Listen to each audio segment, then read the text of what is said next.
Take a moment here to pause and breathe. Use your awareness to ground into your body,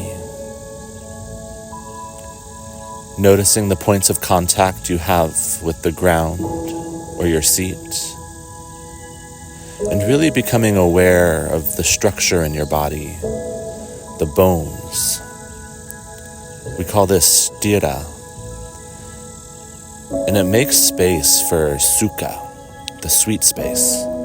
Space to breathe, space to digest, space to love.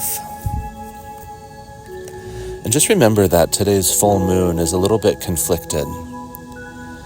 With Capricorn being earthy, it desires structure and facts it doesn't want to feel, while the full moon craves feeling and emotion, being so watery.